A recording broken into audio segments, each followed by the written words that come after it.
goes here in the U.S. Literally has the greatest diversity, I think. It's a snapshot of America, if you would. That interview is next. Don't go away.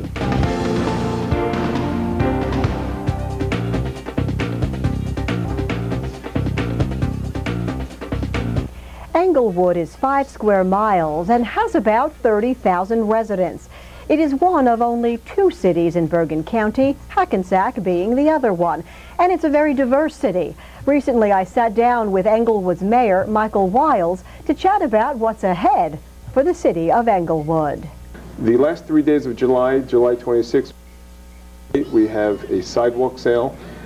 Englewood is actually the host of the largest sidewalk sale in the state of New Jersey, and it actually brings people and proprietors throughout the area to see, and it's wonderful for our commerce. On August 6th, we have our annual Englewood Day. Usually it was held in June. The city manager decided this year to do it in August. That's an opportunity not only to eat good food and meet some of the social service organizations, but again, to enjoy good music and just to get together. Talk about development.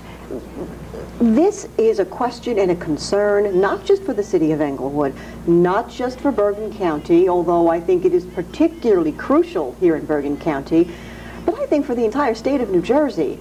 With regard to development, it has to be done comprehensively. You have to make sure that it's appropriate to the different corridors of the city. That is an example of one of the things that you have to do, to respect trees and the environment and make sure that you have enough of an infrastructure to invite people to the other projects, and also to make sure that we are accommodating the costs that development brings into our community. If you develop projects that are going to bring families, well, those families are going to have children that will go to schools, will need, God forbid, fire, police, ambulance services, and that will put wear and tear on our roads and our vehicles. Those things have to be looked at constantly. And I'm sitting there with a calculator, and when I get reports, and I turn to a developer who would like to profit in our community, I make sure, first and foremost, that they have an extraordinary track record, that we are getting the biggest bang for our dollar, and ultimately that the costs that are anticipated by the experts are more than handsomely accommodated for. It is very important that someone has a vision for a town, but then of course there can be conflicting visions, as you mentioned, maybe between government leaders and developers. The question is, what kind of city do we want? Now, all of this development is wonderful and great, but if it's not keeping the minority businesses in our community, then it really serves no value, because we want to keep that diversity. And if we don't do development in a way that will lower the tax burden on residents, then what have we done, if anything? What do you think makes Englewood Englewood? Englewood started as a bedroom community to Wall Street, and it literally has the greatest diversity, I think. It's a snapshot of America, if you would, because of the different pockets and cultures that you have. And it's our challenge to make sure, as we develop the different corridors and prepare ourselves for the next decade, that we do it not only with a vision, but in a way that doesn't impede on the residential character of the community. You have extraordinary architecture throughout all 4 wards of the city. You have extraordinary diversity. I have about 80 houses of worship that I go to Fridays, Saturdays, and Sundays. I'm a Sabbath observer, and I'm actually walking on Saturdays to 3-4 churches regularly to attend services.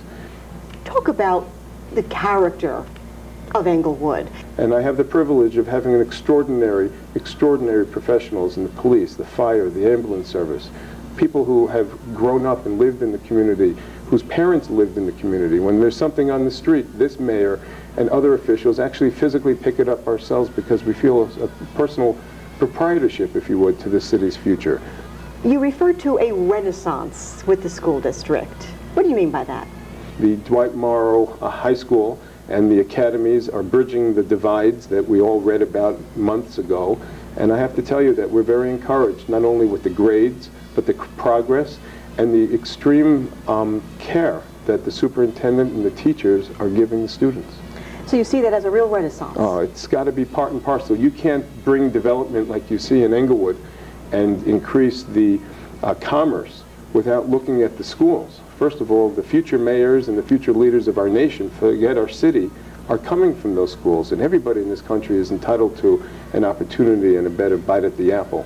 And the schools are just as important to making sure that we have stable taxes and better quality of life as our developers. Englewood Mayor Michael Wiles, thank you so much for stopping by today to talk more about the city of Englewood. My privilege. It's my passion. It's my favorite city. You can find out more about what's happening in Englewood by logging on to the mayor's website at www.michaelwiles.com. This weekend's high temperatures didn't stop some folks from lacing up their sneakers for a good cause. As New York One's Britt Gottschalk reports, racers hit the runway at Teterboro Airport. For a full hour on Saturday, Teterboro Airport diverted air traffic from its tarmac so that some local residents could bring new meaning to the term runway. Fairview resident Sally Simeone has run this 5K race every year since it started 9 years ago to help raise money for Bergen County's United Way. It's flat as a pancake.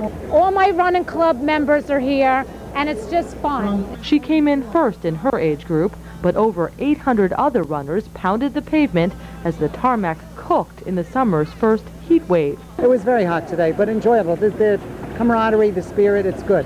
Rod Wilbur trains every week with his running buddies, but he wasn't in it for the glory. You know you're not going to win, but I'm in the middle of the pack. I'm 63 years old now. Not everyone could come in first, but every runner received an award at the finish line and a surefire way to beat the summer heat. We got some water right here, though. Volunteers handed out water by the armful. Got water, got some water, got some water, got some water. And medics were on hand at cooling stations to aid any runner who overdid it. But the more experienced in the group said it's about making sure your body is hydrated ahead of time. If you have enough fluids in your system, it'll carry you through to the end of the race. Richfield Park resident Steve Rakowski started running 3 years ago. It's just practicing and preparation. Whatever he's doing, it seems to be working. This year he shaved about 8 minutes off his time and came in first in his age class, which, by the way, is over 50. Under 20 minutes and 50 to 54 is a pretty good time.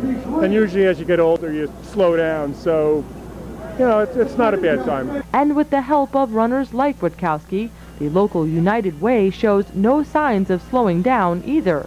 The organization says it had more pre-registrants than ever this year, which President Tom Toronto says could bring in upwards of 50 grand. Then those dollars are used to help support our 211 line, which is our 3-digit help line that's statewide, and that's our lifeline to people who need help. Now if they could only help with this heat. At Teterboro Airport, Britt Gottschalk for your New Jersey News Now on New York One. I'm Joanne Santilia. Thanks so much for joining me. You have a great week, and I'll see you next weekend. Bye-bye.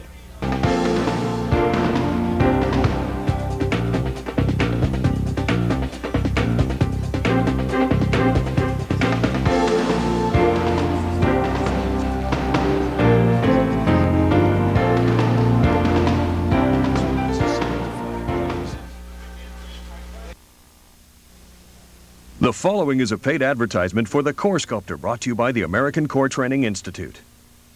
Absolutely amazing. I lost 24 pounds from the Core Sculptor, and I feel great.